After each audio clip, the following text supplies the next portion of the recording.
विवेक जी, हाँ विवेक जी, पहली बात तो हम बिहार के लोगों को और देश के लोगों को यह समझना चाहिए कि ये जो समस्या है, ये समस्या के जड़ में और इतिहास में जाना पड़ेगा।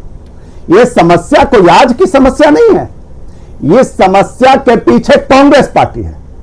आप बता दीजिए कि भारत का विभाजन जो हुआ, भारत का विभाजन किस आधार पे हुआ? 2015 की घटना क्यों हुई? मेरी बात सुनिए ना, मेरी बात विवेक जी प्लीज। नहीं, उतना वक्त नहीं होता, उतना वक्त नहीं होता।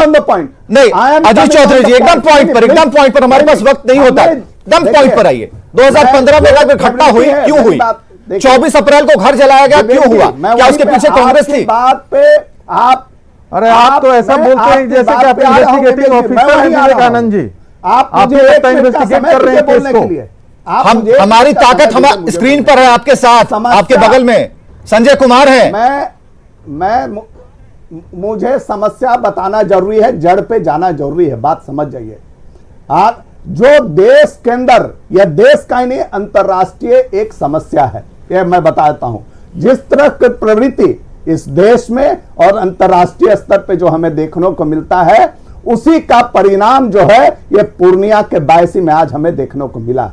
मैं बता देता हूं, आज अनेकों इतिहास जो 1947 में हमारा भारत देश का जो विभाजन हुआ, हमारा भारत देश का विभाजन भारत धर्म के आधार पर, बिहार, मैं पूछना चाहता हूं।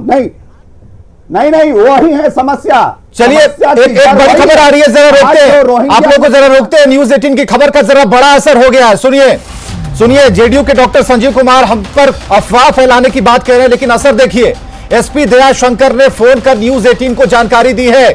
19 मई की रात घटना स्थल पर जाने की उन्होंने बात लगातार कर रहे हैं।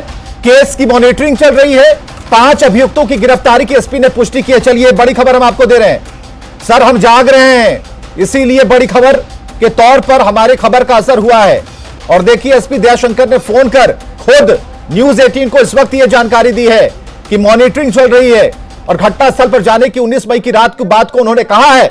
यह अच्छी जानकारी है और हम चाह रहे थे कि एसपी साहब इस पर कुछ कहें। आपने बोला है, आपने बोला है विवेकानंद जी की मुआवजा नहीं मिला है। आप पता कीजिए सभी लोगों को मुआवजा मिल चुका है। देश के अंदर टुकड़े ऐसे गैंग को गलत बात नहीं बोले आप। जेएनयू में देखा गया किस तरह से लोगों ने कहा कि एक अफजल को मारोगे हम हर घर से अफजल निकालेंगे।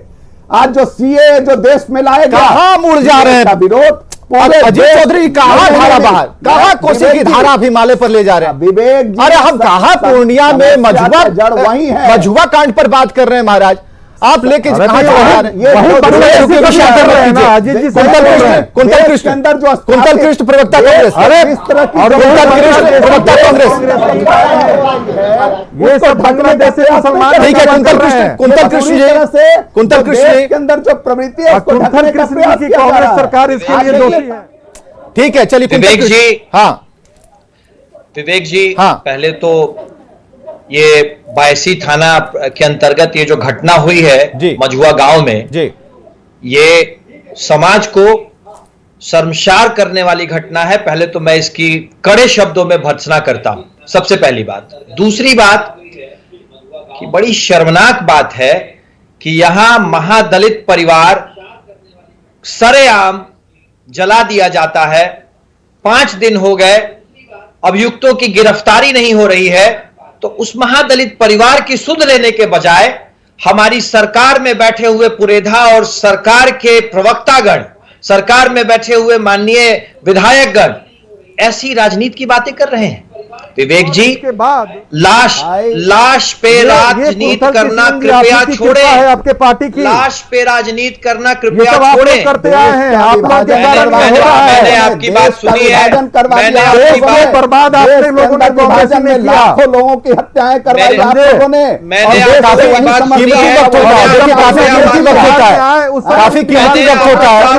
एसके भारद्वाज साहब से प्रतिक्रिया लेते हैं। पूर्व डीजी एसके भारद्वाज साहब, आप सुन रहे हैं इसमें पॉलिटिक्स की बू आती है, क्या पॉलिटिक्स यहाँ पर साफ तौर पर दिख रही है। हम ये कह रहे हैं पुलिस प्रशासन को ये पता था, उसके बाद एक्शन की बात हम बात कर रहे हैं। आखिर क्यों नहीं, आखिर कहां हम गलत हैं, क्यों नहीं पूछ सकते? वहां के लोग पूछ रहे हैं, मझुआ के लोग पूछ रहे हैं, इसलिए हम पूर्व डीजी साहब से बात कर रहे हैं। इसके भारद्वाज साहब, जी जी, अपना रिएक्शन दीजिए इस पर। देखिए, पुलिस के पास बड़े सीमित शक्तियां हैं जमीन संबंधी जो मामले हैं उनमें। अधिक से अधिक पुलिस जहां जमीन संबंधी कोई विवाद होता है उसमें निरोधात्मक कार्रवाई कर सकती है, 107, 116, 113 की, 113 में गिरफ्तारी भी कर सकती है जी। जब तक जमीन के ऊपर कोई मारपीट नहीं होती है, जब तक कोई फौजदारी मुकदमा नहीं होता है, तब तक पुलिस का पहुंचने का अक्सर कोई मतलब नहीं रहता है। उसके सरकार ने ऐसा आदेश भी निकाला हुआ है कि जमीन संबंधी मामले में पुलिस पदाधिकारी को बिना बात के नहीं जाना है। ठीक है, ये मामला है जिसमें भारद्वाज जी बुरा नहीं मानिएगा, ऐसा नहीं है कि वहां पे खून फसाद हो रहा है आप बैठे रहेंगे थाना प्रभारी। जो गलती हुआ है थाना प्रभारी पे एक्शन होना चाहिए। इसके भारद्वाज साहब, पूर्व डीजी साहब कुछ कह रहे हैं, सुन लीजिए ना जरा ध्यान से। हाँ बोलिए। मेरा ये कहना है हाँ कि पुलिस की सीमित शक्तियां हैं। पुलिस बिना बात के ऐसा नहीं कर सकती। अगर मान लीजिए उनकी झोपड़ियां हैं या उन्होंने अगर नाजायज रूप से झोपड़ी भी लगा दी है तो पुलिस को अधिकार नहीं है कि उसको जाकर के अपने आप हटा दे।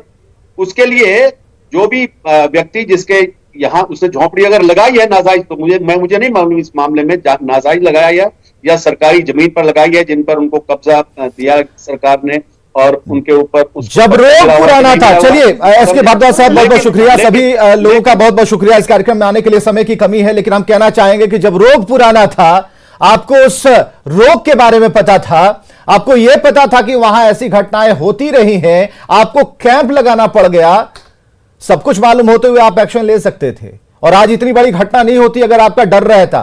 डर ही काफी है पुलिस का, लेकिन पुलिस का इकबाल खत्म न हो, डर खत्म न हो और ऐसे असामाजिक तत्व विभिन्न जातियों के, विभिन्न संप्रदायों के, विभिन्न धर्मों के उग्र होकर अपना गुस्सा किसी और पर ना निकालें, किसी का आशियाना ना जलाएं, इस बात को ख्याल में रखना होगा।